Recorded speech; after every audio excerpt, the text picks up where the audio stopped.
안녕하세요. 소리네 책방에 오신 걸 환영합니다. 오늘 소개해드릴 책은요, 굉장히 유명한 책이더라고요. 바로 오늘 밤 세계에서 이 사랑이 사라진다 해도 라는 책입니다. 이 책은요, 비극적인 사랑의 모습을 갖추고 있어요. 혹시 내가 사랑하는 사람이 나를 기억하지 못한다면 어떨 것 같으세요? 우연한 계기로 연인이 되었지만 자신을 사랑하지 말 것을 조건으로 거는 여자친구.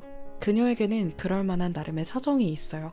기억장애를 앓고 있거든요. 행복했던 오늘은 내일로 이어지지 못해요. 하지만 그런 그녀를 사랑하게 된 도루와 분명 기억 속엔 없는데 자신도 모르게 감정이 싹트고 마는 마오리의 이야기가 담겨 있습니다. 그들에게는 어떤 이야기들이 남겨져 있을까요? 책의 중간중간에 제 마음에 들었던 부분들을 조금 표시해서 가지고 와봤어요. 읽어볼게요. 나는 오늘 하루를 스마트폰 알람 소리와 함께 시작했다. 멀리서 들려오는 소리에 잠에서 깨어났을 때 나는 가장 먼저 그것부터 이상하게 생각했다. 어라? 왜 알람이 울리지? 알람 소리에 깨는 게 싫어서 잘 때는 커튼을 치지 않고 아침 햇빛으로 일어나곤 했다. 그런데 스마트폰 알람 기능이 작동하고 있었다. 게다가 머리맡에 있어야 할 스마트폰이 다른 곳에 가 있었다. 침대와는 정반대 방향에 놓인 선반에 있다. 침대에서 일어나 마룻바닥을 걸었다. 어째 오늘은 좀 따뜻하네. 지금 몇 시지? 스마트폰 알람을 끄고 시간을 확인했다. 조금 의아하긴 했지만 5시라는 것을 확인할 수 있었다. 어째서 이런 시간에? 밤에 공부하고 12시쯤 자니까 아직 5시간밖에 못 잔 셈이다. 그런데 이상하게도 몸은 충분히 잔 것처럼 느껴졌다. 알람 기능이 오류를 일으킨 듯해 한숨을 쉬다가 지금이 골든 위크 중이라는 게 기억났다. 맞다. 휴일이다. 신난다. 나는 잠은 쉽게 드는데 한 번 깨면 웬만하면 다시 자지 못한다. 1층으로 내려가 카페라떼라도 마시자고 생각했다. 일단 불을 켰다. 나는 사고로 기억장애를 갖고 있어요. 책상 위에 있는 수첩과 일기를 읽어보세요. 매일매일 전력으로. 좌우지간 수첩이다.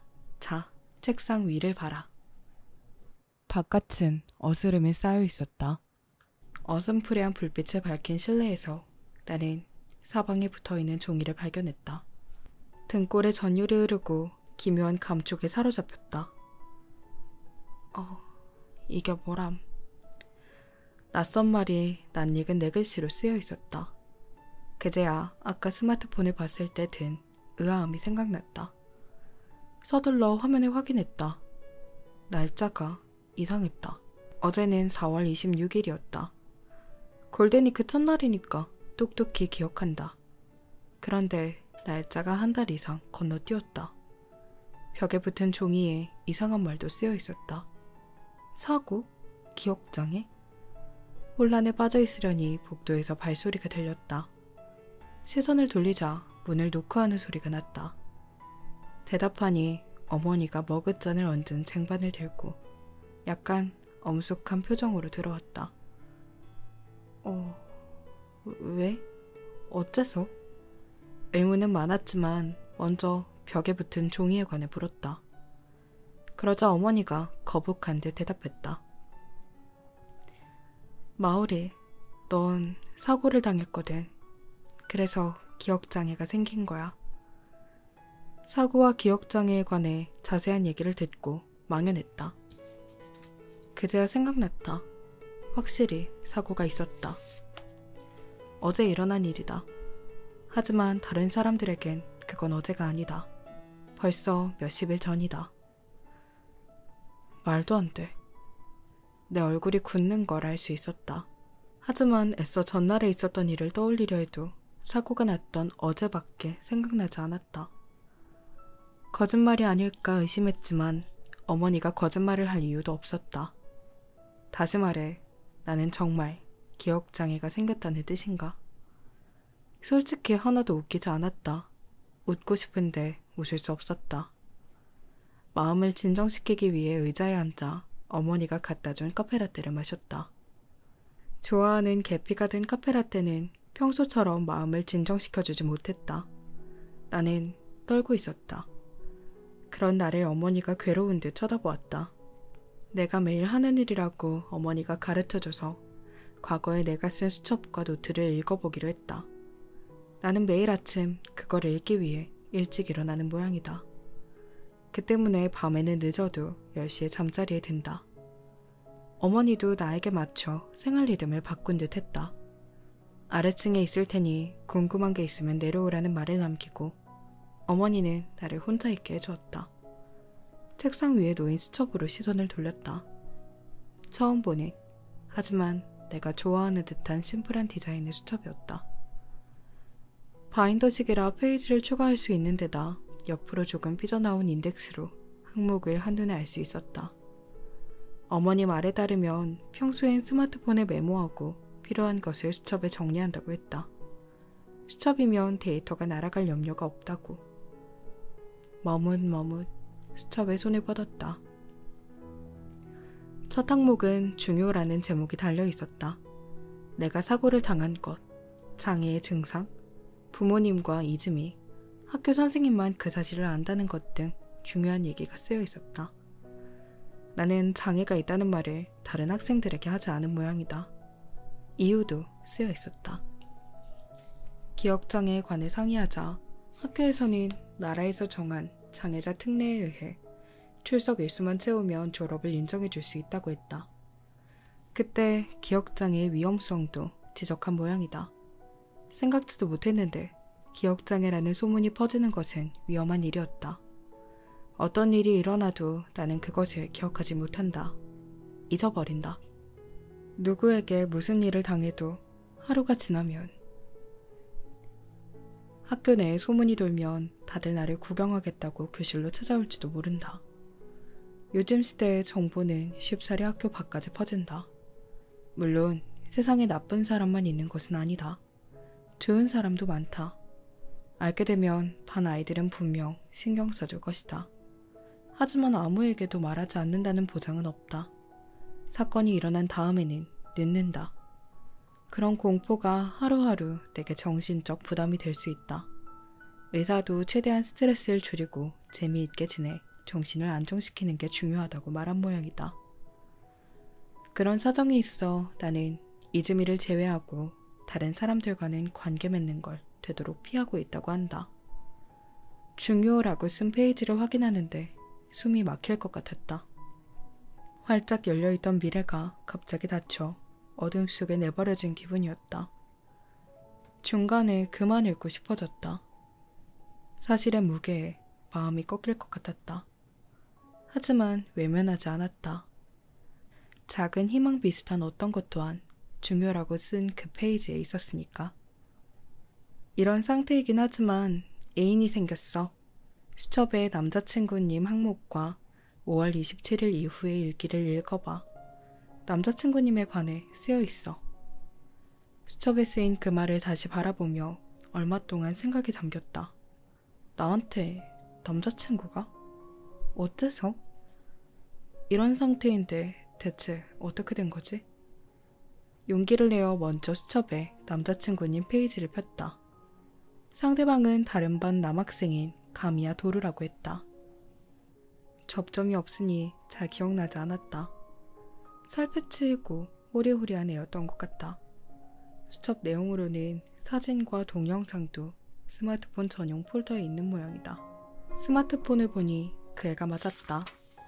사귀는 두 사람이 그러듯이 바짝 붙어 찍은 셀카도 있었다. 사귀게 된 경위도 수첩에 남자친구님 항목에 적혀 있었다. 가미야가 방과 후 갑자기 나를 건물 뒤로 불러내 고백했다고 한다. 하지만 정말 좋아하는 게 아니라 어쩐지 누가 시킨 것처럼 보였다. 여느 때 같으면 거절했을 것이다. 하지만 그때 나는 고백에 편승해보자고 생각한 모양이다. 상태는 이래도 뭔가 새로운 일을 할 수 있을지 한번 노력해보자고. 나는 그때까지 아무것도 쌓아올리지 못하는 나 자신에게 경악하고 있었던 것 같다. 아무것도 못한 채 하루가 그저 지나가는 것이다. 그래서 과감하게 뛰어든 모양이다. 사귀기 위한 조건이 3개 있었다. 첫째, 학교 끝날 때까지 서로 말 걸지 말 것. 둘째, 연락은 짧게 할 것. 마지막으로 셋째, 정말로 좋아하지 말 것. 대략 그런 조건으로 이유도 쓰여 있었다. 첫째는 비록 상태는 이래도 나는 학교에 다니고 있으니 수첩과 일기를 읽어 나에 관해 정리할 시간이 필요하다고 생각해서다. 둘째는 연락이 빈번히 와도 시간 관계상 답신을 할 수 없는 데다 메시지로 전날에 나에 관련된 화제를 꺼내면 곤란하니까. 셋째는 상태가 이래서야 어차피 언젠가는 헤어지게 된다. 그러니까 연애 감정은 갖지 말자. 유사 연애 관계로 하자 라는 이유에서다. 이어서 가미아의 프로필을 읽었다. 생일, 가족 구성, 혈액형, 좋아하는 작가 같은 정보, 그리고 어떤 사람인가 하는 것. 몰락귀족, 엄마, 위생감을 중시하는 사람. 위생감이 뭘까 했는데 그 설명도 있었다. 청결함은 얼마든지 가짜로 꾸밀 수 있지만 위생감은 꾸밀 수 없다고 한다. 조금은 감탄했다. 내가 그 애에게 살짝 관심이 생긴 것을 알아챘다. 용기를 내어 노트에도 손을 내밀었다. 수첩에 중요 사항을 정리하는 한편 노트는 일기로 사용하나 보다. 사고 다음 날부터 지금에 이르기까지 하루하루가 일기 형식으로 쓰여 있었다. 단시간에 지금까지 있었던 일을 읽기 위해 일주일 단위로 일기 내용도 요약해두는 모양이다. 일기 쪽은 수첩과는 분위기가 꽤 달랐다. 격식을 차리지 않고 자유롭게 썼다. 시간을 생각해 일단 요약된 일기를 읽어봤다. 나는 매일 이전과 다름없는 일상을 남들에게 들키지 않도록 노력해서 살고 있는 듯했다. 남자친구님이 나타나기 전까지를 대충 확인한 다음 드디어 남자친구님이 등장한다는 5월 27일 이후의 개별 일기를 읽기 시작했다. 방과 후 데이트, 남자친구님, 이즈미, 남자친구님 집, 홍차. 내 일인데도 믿기지 않아 시간도 잊고 열심히 읽었다. 요약된 일기에 당연히 밝은 이야기만 있는 것은 아니었다. 낙심한 내용도 있었다. 노력해서 특별반에 들어갔는데 의미가 없어진 것.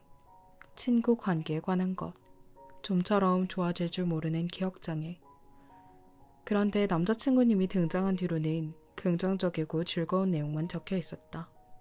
남자친구님과 이런 이야기를 했다느니, 그때 표정이 좀 귀여웠다느니, 지금의 비정상적인 나는 그냥 그런 일을 그냥 그렇게 그런 것을 느낄 여유가 과거에 우리에게도 있었다는 데에서 용기를 얻었다.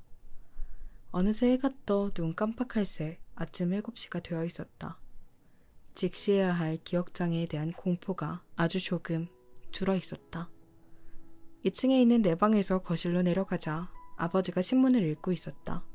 어제와 똑같은 듯 했지만 약간 긴장한 것처럼 보였다. 쳐다보고 있으려니 아버지가 신문을 내렸다. 방긋 웃었다. 혹시 매일 이런 식일까? 저 불편을 끼쳐 죄송합니다. 머리를 숙이자 아버지가 허둥지둥 일어섰다. 불편이라니 무슨 그런 말을 해. 안 그래 여보? 마을이 네가 구하지 않았으면 그 애도 목숨을 잃었을지 모른다고. 넌 정말 훌륭한 일을 한 거야. 기억장애가 흔치 않긴 해도 유사한 사례가 아예 없는 것도 아니고 시간은 걸릴지 몰라도 나을 가능성이 있어. 느긋하게 생각하자. 아침에 어머니가 해준 설명도 그렇지만 매일 아버지에게 이런 말을 시키는 건가 생각하니 죄송한 마음이 들었다. 그러나 어두운 표정을 보이는 게 제일 좋지 않다고 생각해 밝게 고개를 끄덕였다. 그 뒤로 함께 아침을 먹고 방으로 돌아왔다. 수첩을 확인하니 토요일인 오늘은 12시부터 남자친구님과 공원에서 데이트를 한다고 했다. 데이트라고? 제법인데 나. 무슨 옷을 입고 가나 고민하는데 스마트폰으로 전화가 왔다. 이짐이다. 여보세요? 마오리? 오늘 가미아랑 데이트하지? 괜찮겠어? 어제 이야기했는지 이즈미는 우리의 약속을 아는 것 같았다. 미안해, 이즈미. 어째 성가신 일에 널 끌어들였나 보네. 성가신 일? 아, 기억 이야기라면 신경 쓸 거 없어. 난 할 수 있는 일, 하고 싶은 일만 하고 있으니까. 이즈미의 시원스러운 말에 마음이 편해졌다. 이즈미는 성격 탓도 있어 다른 사람과 쉽게 친해지지 않는다. 하지만 친하게 지내기로 마음먹은 사람, 결과적으로 친해진 사람에게는 한없이 친절하다. 그렇게 말해줘서 고마워. 그래서 지금 데이트에 뭘 입고 가나 고민 중인데. 알아서 하셔. 너무해. 남자친구 자랑은 필요 없거든. 자랑 아닌데. 그런 이즈미에게도 과거에 우리가 말하지 않은 사실이 있다. 과거에 우리는 가미야와 유사 연애 관계라는 이야기를 이즈미에게 비밀로 하고 있다. 벌써 충분히 성가신 일에 끌어들였지만 남자친구님과의 관계는 내가 멋대로 정한 일이니 되도록 둘이서 대처하자 생각해서라고 한다. 이 옷 저 옷 입어본 끝에 가까스로 입을 옷을 정했다. 남은 시간에 수첩과 일기를 꼼꼼히 읽었다. 처음에는 꽤 침울했지만 나는 놀랄 만큼 쉽사리 지금 상황에 적응했다. 어머니에게 외출한다고 알리고 아버지에게 잠깐 데이트하고 올게요 하고 말하자 눈을 휘둥그렇게 떴다. 외출 준비를 마친 다음 데려다 주겠다는 아버지의 제안을 괜찮다고 웃으며 거절하고 전철과 도보를 이용해 공원으로 갔다. 공원을 향해 걸으며 생각했다. 뭐야, 꽤 멀쩡하게 해내잖아? 남자친구님에 관한 정보도 머릿속에 확실하게 들어있다. 하늘을 올려다보자 빛이 소리가 되어 쏟아질 것처럼 날씨가 좋았다. 나는 이런 식으로 하루하루를 의외로 평범하게 살아가고 있는지 모른다. 오늘 있을 일도 수첩과 일기에 적어놓지 않으면 사라져버리겠지만 약속 장소에는 사진으로 확인해둔 남자친구님인 듯한 사람이 있었다. 사복이라 두드러지진 않지만 빳빳하게 풀목인 셔츠와 새로 빤 것 같은 스니커즈, 보풀 하나 없는 검정 데님 바지에서 위생감이라는 글자가 보이는 듯 했다. 저 도르 맞지? 말을 걸자 그 애는 책을 읽다 말고 고개를 들었다. 아, 응. 다행이다. 미안. 맨날 교복 입은 모습만 봤으니까 좀 자신이 없어서. 그렇게 변명하자 납득한 것 같았다. 기억장애에 관해서는 비밀이라 남자친구님은 모른다. 언젠가 말하게 될 날이 올까? 아니면 그보다 먼저 헤어지게 될까? 작은 감개에 마음이 흔들리다가 남자친구님 옆에 있는 소풍 바구니를 발견했다. 그 뒤에 이야기를 하면서 남자친구님에게 누나가 있다는 사실을 새로 알았다. 바구니도 누나 것이라고 했다. 사별이 아니라고 하는데 쓸쓸한 표정으로 이야기하는 것을 그냥 둘 수 없어. 나 배고파 라고 하자 웃어주었다. 우린 애인 같은 일을 했다. 녹색 양탄자가 깔린 잔디 광장으로 가서 나무 밑에 매트를 폈다. 멀리서 휴일을 즐기는 가족들을 바라보며 남자친구님이 손수 싼 도시락을 먹었다. 야채가 많은 색색의 샌드위치다. 칼로리를 낮춘 반찬도 있었다. 넌 훌륭한 남편이 될 수 있겠다. 희노 너도 어떨까 모르겠네. 왜 끝까지 긍정해주지 않는 건데? 그렇게 말하며 돌아보자 남자친구님은 웃고 있었다. 어째 기분이 이상하다. 처음 보는 그 애는 내 앞에서 긴장을 풀고 있었다. 그것만이 아니다. 나도 아주 자연스럽게 그 앞에서 긴장을 풀고 있는 것 같다. 어쩐지 마음이 따뜻해지고 사람은 이런 것도 가능한가 하고 놀랐다. 기억이 하루 이상 남아있지 못해도 눈앞에 있는 사람을 정보로만 알아도 그 사람이 나를 알고 있고 그 사람에게 나와 함께 보낸 기억이 있으면 이렇게 부드러운 눈빛으로 나를 봐준다. 이상하게 마음이 편했다. 대화가 없어도 싫지 않았다. 신기하네. 왜? 그런 마음이 말이 되어 입 밖으로 새어나오자 남자친구님이 물었다. 일단 시선을 마주친 뒤 나는 앞을 쳐다보며 대답했다. 아니, 신기해서. 진짜 신기해. 마음이 조급하지 않다고 할지 괴롭지 않아. 말이 없어도 전혀 지루하지 않고 거북하지도 않아. 둘이서 이렇게 조용히 시간을 쌓아 올려온 것 같은 느낌까지 들어. 평온한 햇살을 느끼며 우리는 시간이라는 책을 읽었다. 그 가운데 나는 이런 나를 만든 신에 관해 생각했다. 신은 분명 우리 인간에게 관심이 없다. 인간의 척도를 초월한 곳에 존재하는 신은 선도 악도 아닐 것이다. 하지만 혹시 인자한 게 아닐까? 신은. 바람이 불어 머리가 날렸다. 머리를 붙드는데 남자친구님의 시선이 느껴졌다.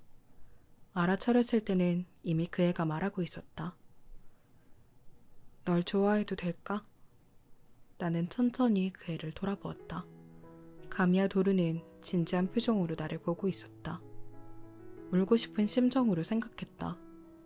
아니, 역시 신은 심술궂고 잔인하다. 선행성 기억상실증. 희노는 귀에선 장애의 증상에 관해 이야기했다. 간단히 말해 새로운 기억을 축적하지 못하는 장애인 모양이다. 사고로 뇌에 충격을 받은 결과 기억을 축적하는 시스템이 다운되어 기능하지 않았다. 아침에 일어나 밤에 잘 때까지는 기억을 유지할 수 있지만 잠이 들어 내가 기억을 정리하기 시작하면 그날 하루치 기억이 삭제된다. 다음날 아침에는 아무것도 남아있지 않다. 하루 전의 자신으로 돌아간다. 기억의 리셋. 그게 희노가 갖게 된 장애였다. 이야기를 들으며 과거 희노가 보인 모습을 떠올렸다. 종종 스마트폰으로 메모했던 것, 사진을 찍었던 것, 그날 처음 나를 만나면 관심 어린 눈으로 바라봤던 것. 그게 모두 기억장애와 상관이 있었다. 그뿐만이 아니다. 3가지 조건도 마찬가지였다.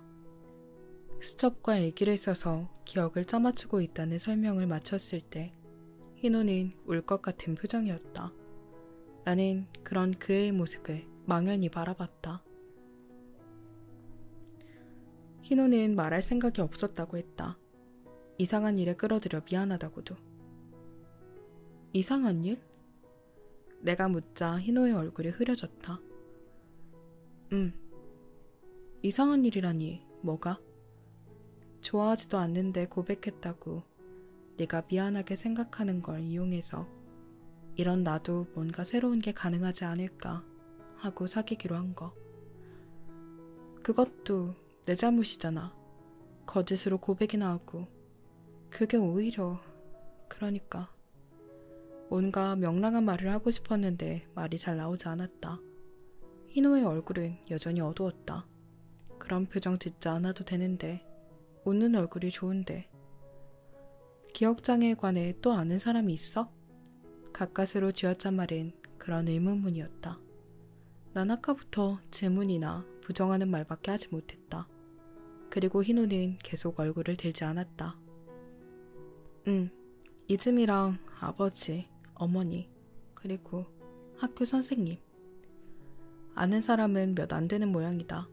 그 이유도 기억장애에 따르는 뜻밖의 위험도 이야기해 주었다. 이유를 듣고 나는 충격을 받았다. 정말 그렇다. 기억장애가 다른 사람들에게 알려지는 것은 위험한 일이었다. 희노는 이야기를 끝내고 또 고개를 수그렸다.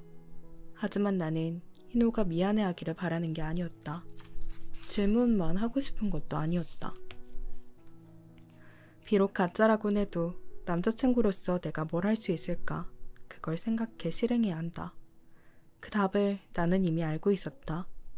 스스로 생각한 건가 싶을 정도로 답은 간단히 나왔다.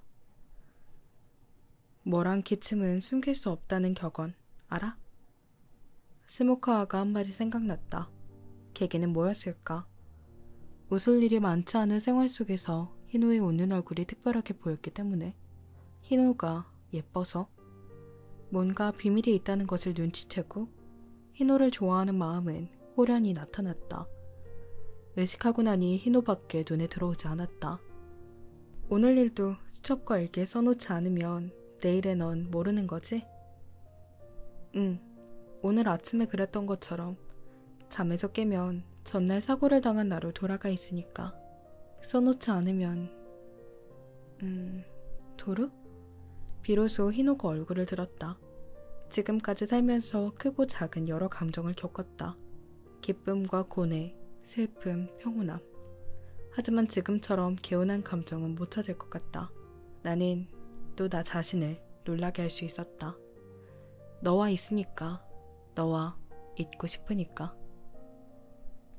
그럼 나에게 기억장애에 관해 이야기했다는 건 쓰지 마. 그리고 내가 널 좋아하게 된 것도. 나는 아주 조용히 말했다.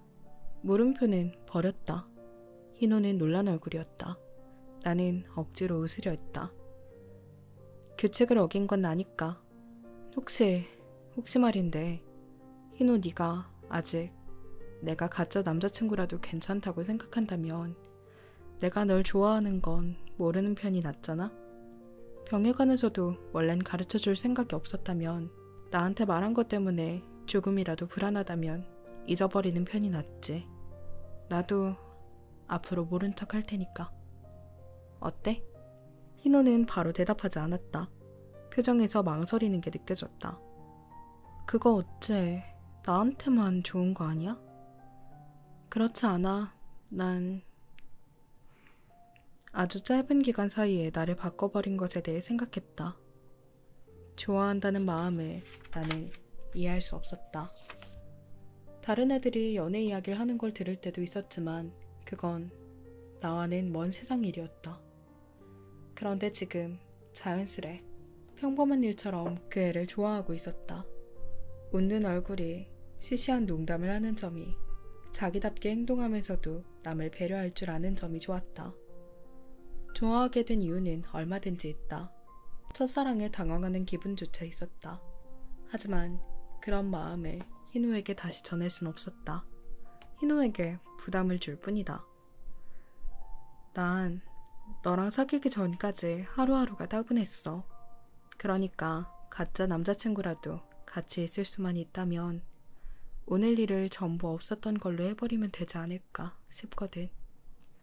멀리서 가족들이 화목하게 웃고 떠드는 소리가 들려왔다. 그 소리에서 멀리 떨어진 곳에 나와 그 애가 있었다. 거짓말 투성이인 나와는 달리 구름은 아무런 꾸밈도 없이 흘러가고 있었다. 넌 그래도 괜찮아? 시선을 내리자 희노가 나를 보고 있었다. 심각한 표정이었다. 괜찮아. 너랑 노는 것도 재밌고. 너만 괜찮다면 말이지. 희노는 생각에 잠긴 표정을 지었다. 이 선택 때문에 언젠가 나와 이 애가 괴로워할 날이 올까? 하지만 부디 이뤄지기를, 전해지기를. 한참 망설임 끝에 희노가 입술을 꽉 다물고 말했다. 알았어. 그럼 오늘 일은 안 쓸게. 잊어버릴게. 잊어버린다는 말을 희노가 할 때와 다른 사람이 할 때의 의미는 크게 다르다. 정말 잊어버리는 것이다. 행동을 기록으로 남기지 않으면, 자신의 궤적을 적어놓지 않으면. 희노는 고마워. 아냐, 나야말로 이것저것 부담 줘서 미안해. 별거 아니야. 예쁜 가짜 여자친구 생겨서 나도 뭐 기쁘고 말이지. 경박한 말로 웃기려 했지만 잘 되지 않았다. 그 뒤 우리는 종이컵에 홍차를 따라 마셨다. 기억장애에 관해 자세히 묻자 희노는 싫은 표정도 짓지 않고 가르쳐 주었다. 잠을 자면 기억이 리셋되는 증상에 관해서는 잠을 자지 않으면 그 다음 날도 기억을 유지할 수 있지만 별로 의미는 없는 듯 했다. 실제로 아타야와 협력해서 시험해봤는데 사람은 잠을 자지 않으면 살 수 없다. 담임을 포함해 교사는 모두 희노의 상태를 알기 때문에 수업 시간에 시키지 않는다. 숙제도 백지로 제출한다. 시험도 치지만 낙제점을 받아도 상관없다고 했다. 기억장애라는 사실을 매일 아침 자각하는 것은 괴롭지만 수업에 출석만 하면 고등학교는 졸업할 수 있다.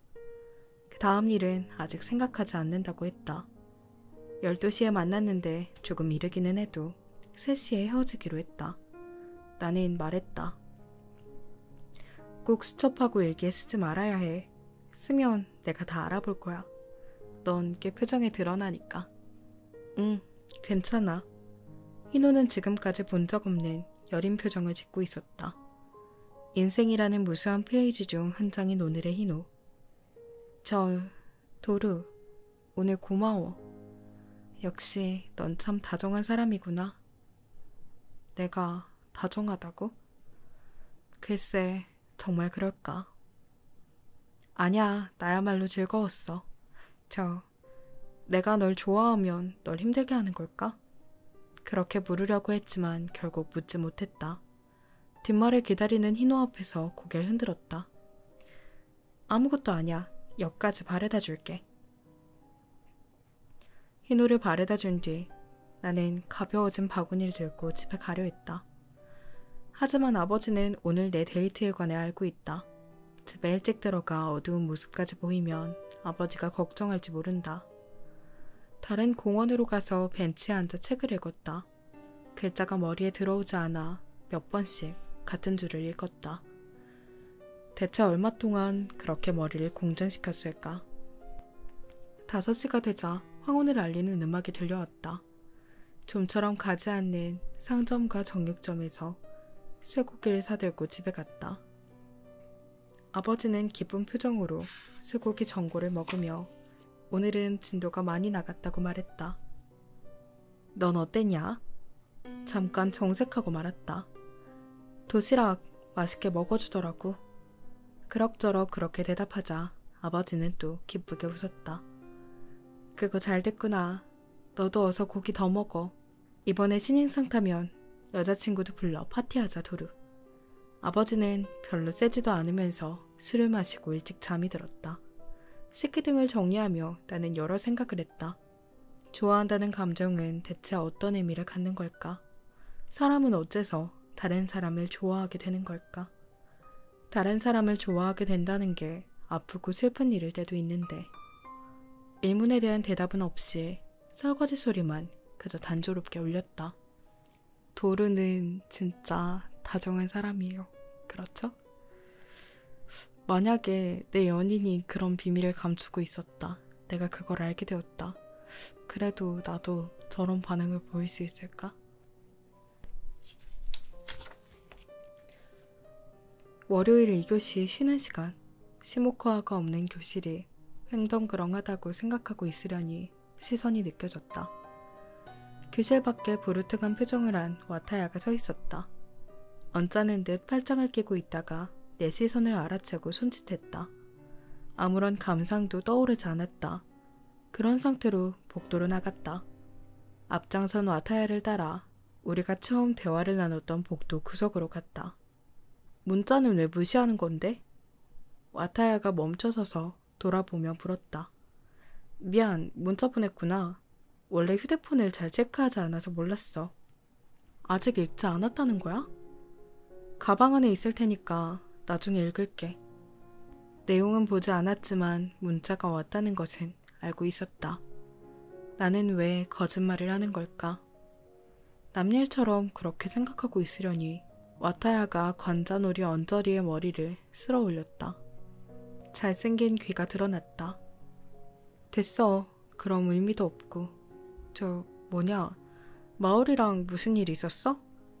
나는 자연스럽게 아무 일도 없었던 것처럼 대답했다. 희노랑? 아니, 토요일에 공원에서 데이트하고 좀 일찍 헤어졌는데 왜 무슨 일 있어? 와타야가 나를 가늠하는 듯한 눈초리로 바라봤다. 나랑 마오리는 휴일이라든지 만나지 않는 날에도 전화로 이야기하거든. 토요일 밤에도 통화를 했는데 마오리가 좀 이상하더라고. 이상하다니 어디가? 말수가 유난히 많았어. 희노는 원래 그렇잖아. 아냐, 그 애는 괴로운 일이나 슬픈 일이 있으면 말수가 늘어. 그런 건 옛날부터 알 수 있었으니까 이번에도 아마 맞을 거야. 진짜 모습에서 와타야가 희노를 얼마나 소중히 여기는지 알 수 있었다. 다만 이렇게 내게 묻는 것을 보면 희노는 우리가 연애 감정과 병에 관해 고백한 것, 내가 그것을 수첩과 일기에 쓰지 말라고 부탁한 것을 와타야에게는 말하지 않은 듯 했다. 하지만 수첩과 일기는 어떨까? 정말 쓰지 않았을까? 혹시 그렇더라도 그게 나 때문일까?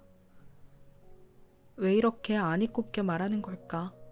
오늘 나는 좀 이상하다. 와타야도 의아하게 생각한 듯 가볍게 눈살을 찌푸렸다. 마오리네 집, 뭐랄까, 마오리를 아주 아껴서 과보호를 하든지 그런 게 아니라 매일 똑같다고 할지? 아무튼 가족관계 때문은 아닐 거야. 그럼 이례적인 요소는 가미야인데. 희노의 상태를 새삼 실감했다. 조심스러운 와타야의 말에서 희노가 가진 장애를 감추고 있다는 사실이 현실로 다가왔다. 와타야가 희노의 장애를 숨기듯 나도 사실을 숨겼다. 아무 일도 없었던 척했다. 토요일엔 그냥 별일 없었던 것 같은데. 하지만 사람 마음은 알 수 없으니까 말이야. 희노는 오늘도 학교 끝나고 볼 거니까 넌지시 물어볼게. 와타야도 같이 볼래? 난 아니야. 그만둘게. 어째 미안. 전에도 그랬지만 나 좀 이상하지. 그래도 마오리를 만났을 때 좀 이상하면 가르쳐 줄래?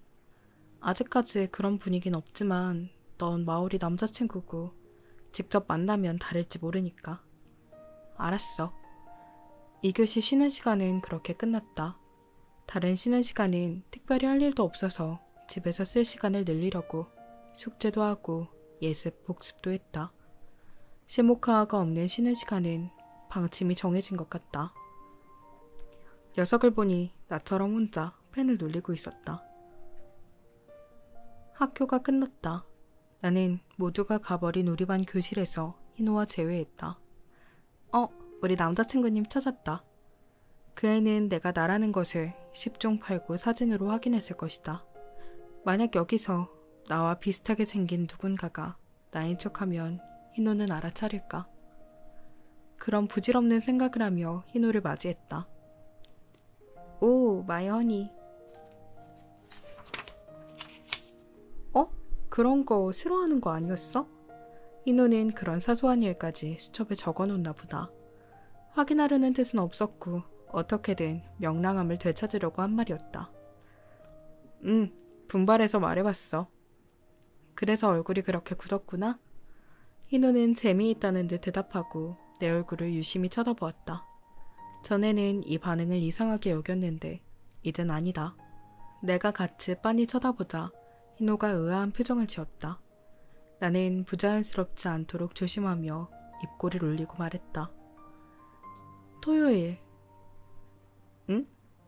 토요일에 고마웠어. 즐거웠어. 희노는 아주 잠깐 뜸을 들였다가 과장되게 반응했다. 그러게. 나도 즐거웠어. 도시락 맛있더라. 원래는 여자친구로서 나도 도시락으로 답례하고 싶은데 난 그런 거 잘 못해서 미안. 그럴 것 같더라. 엥? 너무하네. 자기가 말해놓고. 자기가 말하는 거랑 남이 말하는 건 의미가 다르거든요. 맑은 물처럼 꾸밈이 없는 희노의 웃는 얼굴을 보며 생각했다. 희노는 약속을 지킨 것 같다. 내가 좋아한다고 말한 것도, 희노가 자기 병을 고백한 것도 수첩과 일기에 쓰지 않았다. 아마 안심해도 될 것이다. 나는 좋아한다고 말한 적 없는 척, 희노의 병을 모르는 척 한다. 일상의 작은 부자연스러움도 캐고들지 않고 그대로 둔다. 그게 희노가 원하는 것이니까. 그럼 남자친구님, 오늘은 어떻게 할래?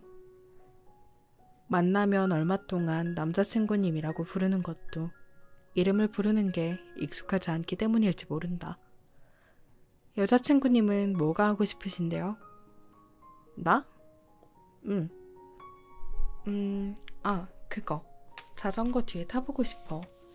애인이랑 같이 타는 거, 그거 꿈이잖아. 나는 내가 약간 걱정이었다. 희노를 다시 봤을 때 여느 때처럼 대할 수 있을지 불안한 마음도 있었다. 하지만 괜한 걱정이었다.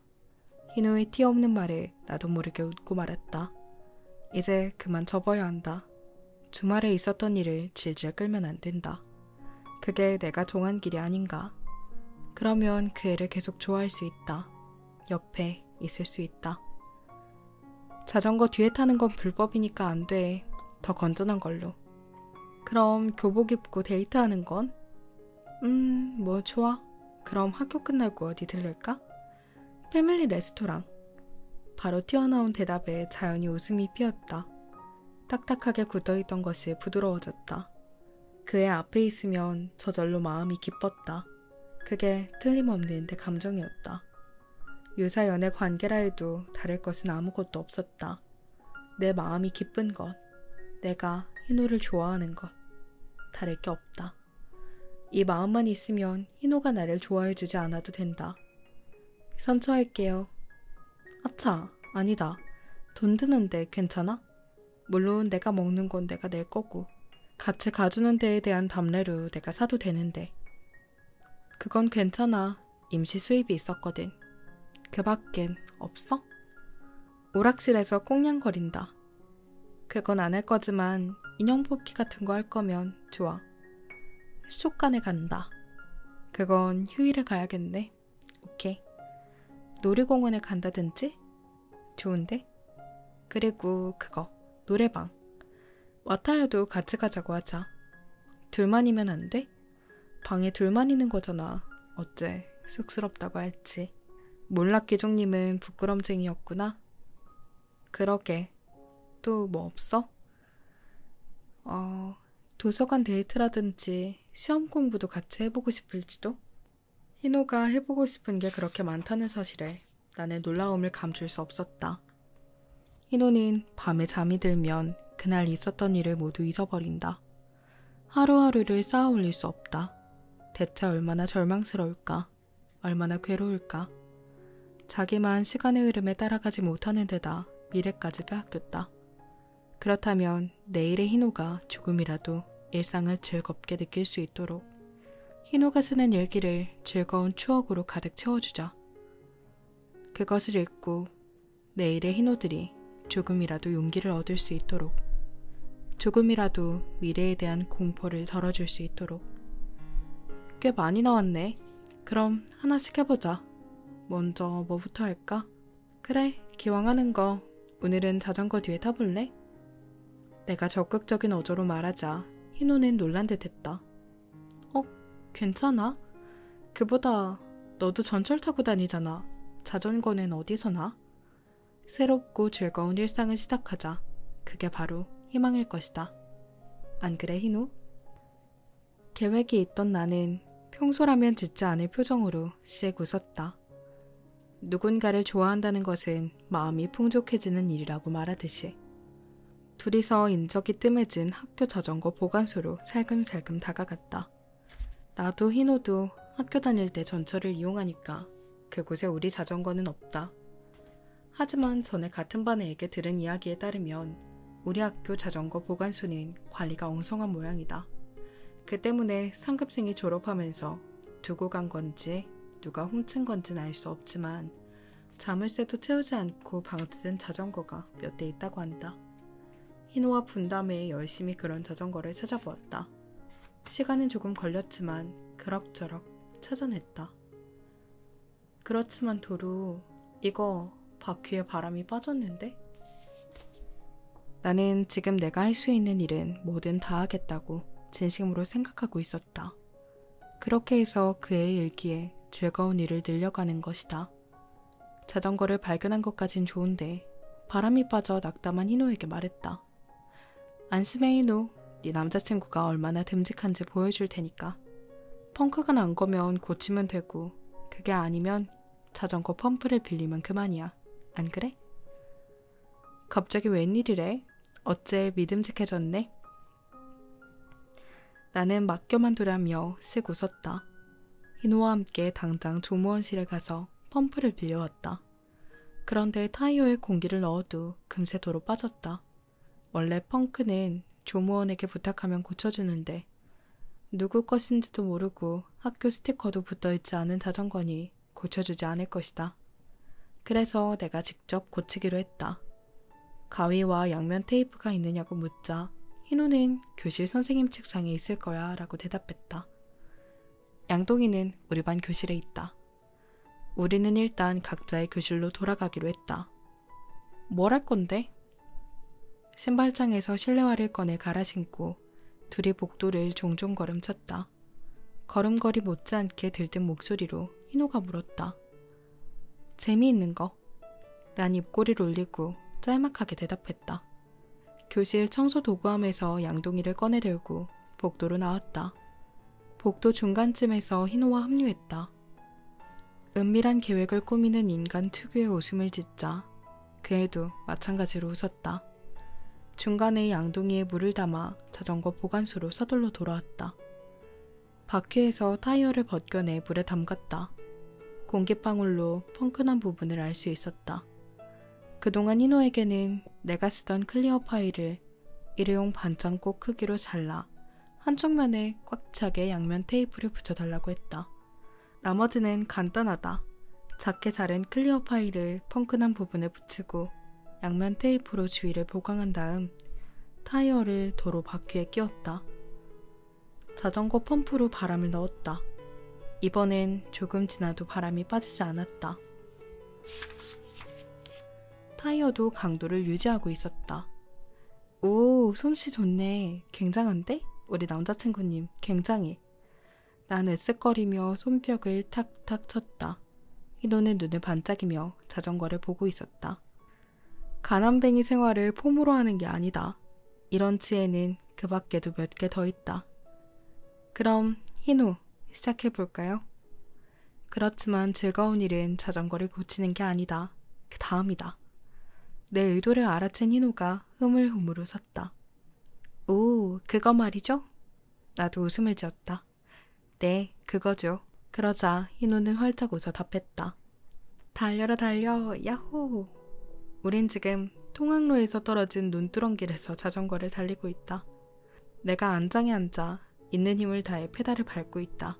희노는 안장 뒤 짐받침에 바깥쪽으로 두 발을 모으고 걸터 앉아 있다. 한 손으로 내 허리를 붙들었다. 도로교통법 위반이다. 정확히 말하자면 도로교통 규칙 위반이다. 경찰이나 학교에 걸리면 주의를 받을 것이다. 게다가 훔친 자전거일 가능성도 있다. 그렇게 통학로를 벗어난 길을 골라 지금 이렇게 질주하고 있다. 와, 굉장히 빠르다. 희노가 흥분해서 소리쳤다. 별로 단련되지 않은 다리를 원망하면서도 온 힘을 다해 페달을 밟았다. 걱정했던 타이어도 바람이 빠지는 것 같지 않았다. 훔친 물건일지도 모르는 자전거 짐바지에 여자애를 태우고 도로를 질주한다. 그런 일을 하는 스스로에게 놀랬다. 정말이지 내가 아닌 것 같다. 돌이켜보면 나는 지금까지 살면서 쓸데없이 초연의 바보 같은 일을 한 적이 없었다. 다시 말해 몸이 건조하게 살아왔다. 하지만 그런 생활로는 희노의 일기를 즐겁게 만들어줄 수 없다. 그러니까 앞으로는 그 애가 바라는 일이라면 뭐든 하겠다고, 터무니없어도 하겠다고 생각했다. 누구 것인지도 모르는 자전거를 둘이 같이 타며 환성을 지른다든지, 그런 터무니없는 일을 희노가 즐거워할 일을. 희노, 동영상 안 찍어도 돼? 숨찬 것을 감추며 바람 소리에 파묻히지 않도록 큰 소리로 물었다. 뭐? 아, 동영상. 그래. 나중에 확인했더니 동영상은 화면이 흔들려 상태가 엉망이었다. 하지만 희노가 즐겁게 환성을 지르는 것만은 알 수 있었다. 가끔씩 내가 희죽거리는 얼굴로 뒤를 돌아보는 것도. 희노의 요청대로 도로를 몇 번씩 왕복하며 둘이 타는 자전거를 만끽한 뒤 원래 있던 곳에 자전거를 도로 갖다 놓기로 했다. 희노는 나를 뒤에 태우고 학교까지 가겠다고 했지만 여자의 체력으로는 한계가 있다. 학교 근처에서는 선생님에게 들킬 염려도 있으니 결국 자전거를 밀면서 갔다. 자전거를 보관소에 갖다 놓은 다음 둘이 역까지 걸어갔다. 희노는 줄곧 신나 떠들었다. 석양이 집으로 돌아가는 길을 물들이는 가운데 내가 묻자 희노는 가볍게 눈썹을 치켰다. 내일? 내일 반가워 말이야. 내일이라. 희노는 고민하듯 신음했다. 자연히 얼굴에 미소가 피었다. 내일의 희노도 내가 즐겁게 해줄게. 조금 지나치게 대담한 발언은 희노에게 의심을 품게 할 만한 말이기도 했다. 뭐? 희노는 놀라 내 눈을 쳐다보았다. 내 안에 뭔가를 들여다보려고 했다.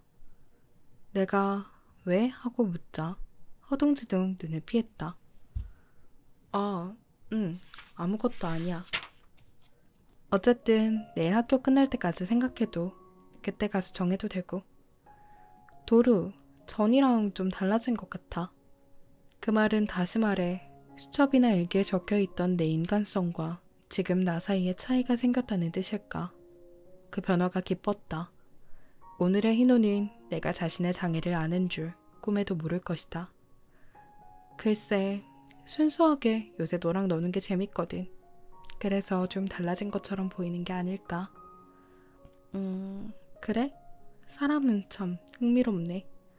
감상을 말하자 희노는 스마트폰을 꺼냈다. 언뜻 보니 그 애가 하고 싶다고 말했던 일 목록이었다. 나는 시선을 떼며 말했다. 예를 들면 내일 또 둘이서 자전거를 타도 돼. 뭐? 이틀 연속으로 똑같은 거라면 네가 지루하지 않아? 그렇긴 한데. 나는 기묘한 만족감을 느끼며 웃었다. 지루하지 않으니까 신경 안 써도 돼. 너랑 같이 하는 거면 뭐든 재밌으니까. 암튼 네가 내일 하고 싶은 걸 하자. 좋지? 응. 결국 다음날 방과 후에도 우린 자전거를 탔다. 오늘의 희노는 매일이 한 번뿐인 희노다. 희노는 둘이 같이 자전거를 타는 것을 처음 경험하는 일로 즐기며 어제처럼 웃었다.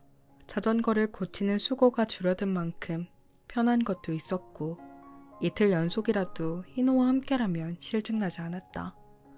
사흘 연속이 됐을 땐 놀랐지만 어제 일기를 읽은 오늘의 희노가 또 하고 싶어진 것일지도 모른다. 그건 그것대로 기뻤다. 유일하게 다른 점은 그날은 와타야도 같이 있었다. 우리가 환성을 지르며 자전거를 타는 모습을 어이가 없다는 듯 그러면서도 따뜻하게 지켜보았다. 와타야가 웃으며 이런 말을 했다. 어이, 거기 불량소년이랑 불량소녀. 자전거 뒤에 타는 건 도로교통규칙 위반이다. 당장 내려. 그러자 희노가 큰 소리로 대답했다. 우리 협상해요. 뭔데? 조건을 말해봐. 이즈미도 태워줄 테니까 못 본 척 해주세요. 네 이놈, 뇌물을 쓰겠다는 거냐? 뇌물죄로 잡아가주마. 하지만 그 협상에 응하지 못할 것도 없지. 희노가 나와 교대에 자전거 안장에 앉고 와타야가 짐바지에 앉았다. 페달을 밟기 시작했는데 속도가 나지 않았다. 마력이 부족한데 희노? 돌아와 숨을 고르는 희노를 보며 나도 모르게 말했다. 당근이라도 앞에 늘어뜨려 볼까? 그러자 희노가 숨을 몰아쉬며 즐겁게 대답했다. 자기 여자친구한테 뭔 소리래 얘가? 그 뒤 와타야의 부탁으로 내가 자전거를 운전하게 되었다. 와타야는 뒤에서 환성을 질렀다. 잠시 쉬고 회복한 듯한 희노가 즐거운 목소리로 항의했다. 외도 현장을 목격, 외도 현장을 목격. 거기 불량소년이랑 불량소녀. 지금 당장 자전거에서 내려라. 마오리 미안. 이 몰락기족은 내가 접수할게. 사랑의 도피행은 아무도 못 말리는 법. 야호. 도루 대대손손 저주할 줄 알아. 나는 희노의 저주를 들으며 즐겁게 웃었다. 하늘을 올려다보니 이야기책에서 잘라낸 그림처럼 노을빛으로 불타고 있었다. 저는 이 부분이 특히 좋았어요. 뭔가 그 학창시절의 풋풋함이 느껴져요. 되게 소년 소녀의 그 해맑은 모습이 느껴져서 너무 좋더라고요. 티 없이 맑은 친구들. 마지막 부분도 읽어볼게요. 이 부분은 마오리가 불꽃놀이 구경을 가서 도루의 가족들을 보게 되는 장면인데요. 뒷부분이 조금 찡한 내용이 있어서 여기도 포스트잇을 붙여보았습니다. 긴장이 풀리면서 한숨이 새어나왔다. 긴장했다. 실물이 더 예쁘네 너희 누나. 누나는 내 자랑이야. 하고 싶은 일을 할 수 있게 돼서 누나도 좀 부드러워졌어. 그렇게 말하며 먼 곳을 응시하는 남자친구님의 옆얼굴이 어딘지 모르게 자랑스러워 보였다. 아, 그러고 보니 너희 아버지 무슨 일 있으셨어? 내 물음에 남자친구님이 나를 돌아보았다. 실은 아버지랑 약간 갈등 같은 게 있었거든. 그런데 저번에 거기에 대해서 같이 이야기했어. 남자친구님은 말했다. 가족에 대해, 아버지와의 갈등에 대해, 그리고 아버지와 누나가 화해했다는 것에 대해. 끝까지 듣고 나는 머리를 수그렸다. 그랬구나. 우리 집에 왔다 간 날 그런 일이 있었구나. 그 애는 그렇게 매일을 쌓아가고 있다. 조금씩이라도 확실하게 앞으로 나아가고 있다. 난 어떨까? 생각하고 있으려니 시선이 느껴졌다. 그렇지만 희노, 내가 아버지와 터놓고 대화할 수 있었던 건 네 덕분이야. 뭐? 난 아무것도 한 게 없는데. 이상하게 생각해 쳐다보니 남자친구님은 잠자코 웃었다. 빈말이나 거짓말이었을까? 하지만 그의 성격을 생각하면 그건 아닐 것이다. 그럼 정말로 내가 뭔가 할 수 있는 걸까? 남자친구님에게 받기만 하는 줄 알았는데 조금이라도 뭔가 주고 있는 걸까? 만약 그렇다면 맞잡은 손에 자연히 힘이 들어갔다. 그 애도 같이 손을 꽉 잡아주었다. 가자 희노. 축제는 오늘뿐이니까 즐기자. 오, 그거 좋네. 같이 즐기자. 우린 그 뒤 흔한 축제 풍경 속에 끼어들었다. 어디에나 있는 커플처럼 신나게 떠들고 먹을 것을 양손 가득 들고 쓸모없는 것을 사며 평소라면 하지 않을 일을 즐겼다. 타코야키를 샀다. 내가 먹어보니 맛있기에 하나를 이쑤시개로 찍어 남자친구님에게 내밀었다. 그 애는 부끄러운 듯 얼굴을 돌렸다. 반응이 재미있어서 놀리자 최소한 다른 이쑤시개를 써달라나 뭐라나 그런 말을 어물어물했다. 그 말을 듣고 깨달았다. 이거 간접... 내 쪽이 부끄러워졌다. 둘이서 표정 맞추기를 했다. 큰 것을 노리느라 고생하는 내 옆에서 팔다리가 긴 남자친구님은 작은 것을 건실하게 맞췄다. 남자는 꿈을 노려야 하지 않겠어? 라고 말하자 작은 행복을 모으는 것도 중요하다고 대꾸했다. 내가 쏜 다음 발이 경품이라고 쓴 패를 맞춰 운 좋게 밑으로 떨어졌다. 둘이서 기뻐 어쩔 줄 몰라 했는데 경품은 남자친구님이 받은 것과 별 차이 없는 과자 세트였다. 하지만 그런 것도 즐거웠다. 많이 웃었다. 여름의 추억을 하루에 다 담았다. 정말로 즐거운 시간이었다. 살면서 이렇게 즐거웠던 적이 있나 싶을 정도였다. 나는 자연히 그 애에게 이끌리고 그 애도 나를 아껴주었다. 시간이 되어 밤하늘에 폭죽이 터졌다. 그걸 강변에서 둘이 바라보았다. 전에는 많은 이들 중 하나라는 사실을 갑갑하게 여기기도 했다. 하지만 지금은 많은 이들 중 둘이라는 사실에 마음이 차분해졌다. 다른 사람들과 마찬가지로 불꽃놀이를 올려다보며 할 말을 잃고 잡은 손에 힘을 주었다. 그러다가 문득 내 감정의 행방을 생각했다. 기억이 그런 것처럼 지금 이 감정도 사라져버릴까? 뿌리 내리는 일은 없을까? 어디까지나 정보로 처리되어 감정의 움직임이 축적되는 일은 없을까? 제발 남는 게 있기를. 지금의 이 감정이 내일의 나에게로 이어질 수 있기를. 잊지 않기를. 잊어버리기 싫어. 어느새 내 입에서 그런 말이 흘러나왔다. 시야가 부옇게 번졌다. 어라? 어째서? 왜 이러지? 눈물이 멈추지 않았다. 잊어버리고 싶지 않았다. 이런 소중한 시간을 잊어버리다니, 일기에만 남길 수 있다니, 그런 건 싫었다. 그렇지 않나. 인생은 언제나 한 번뿐이다. 어떤 순간도 돌이킬 수 없다. 그렇기에 사람은 그걸 소중히 한다. 보물로 삼으려 한다. 그런 걸 기억할 수 없다니 너무한다. 슬프다. 너무 슬프다. 반대편 손으로 눈물을 훔치는 나를 남자친구님이 보고 있었다. 잊지 않을 거야. 난 이날을. 그 목소리는 폭죽 터지는 소리에 묻히지 않고 또렷이 내 귀에 들렸다. 나도 잊지 않을 거야. 잊을 리 없는데. 이상하다. 너무 즐거워서 그런가? 눈물이 그치질 않네. 그렇게 말하며 눈물을 흘리는 내 손을 남자친구님이 꼭 쥐었다. 사람은 원래 잊어버리기 마련이야. 하지만 괜찮아. 어떤 기억도 완전히 사라지는 건 아니니까. 난 그렇게 믿어. 눈물을 참으려고 애쓰며 곁에 있는 다정한 사람을 보았다. 새삼 생각했다. 혹시 이 애는 내 기억장애를 알고 있는 게 아닐까? 알면서 눈치챘으면서 일부러 모르는 척하는 게 아닐까? 만약 그렇다면 난 이제 아무것도 두려워할 게 없는지 모른다. 손에 힘을 주며 기도했다. 부탁이에요. 다른 사람들에게 되도록 친절하게 대할게요. 고집도 부리지 않을게요.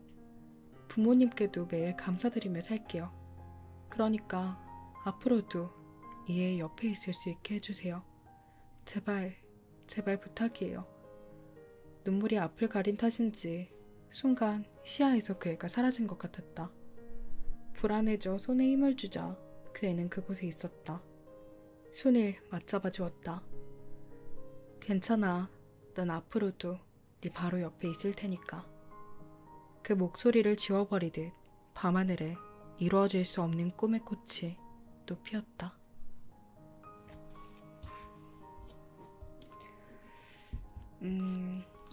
지켜보는 사람들도 주위 사람들도 충분히 답답하겠지만 본인은 얼마나 답답하겠어요.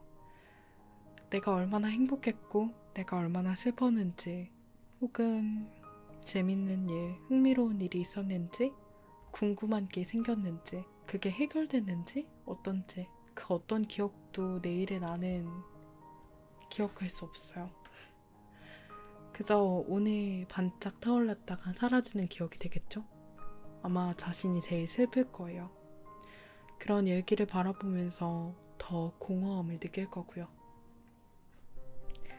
솔직히 말씀드리면 이 책은 우리가 아는 클리셰들을 많이 가지고 있는 책이에요. 자신을 사랑하지 말라고 했지만 그런 그녀에게 마음을 주게 되는 도르라거나 도르가 만들어준 차의 향을 기억하는 마오리의 모습 같은 거요. 하지만 그럼에도 둘의 연애가 귀엽고 풋풋하게 느껴져서 응원하게 됐어요. 그리고 조금 서글픈 반전도 숨어 있어요. 둘의 사랑은 과연 지켜질까요? 네, 그럼 저는 이만 물러가도록 하겠습니다. 여러분들의 오늘이 어제보다 반짝이는 하루 되길 응원할게요. 다들 안녕, 잘 자요.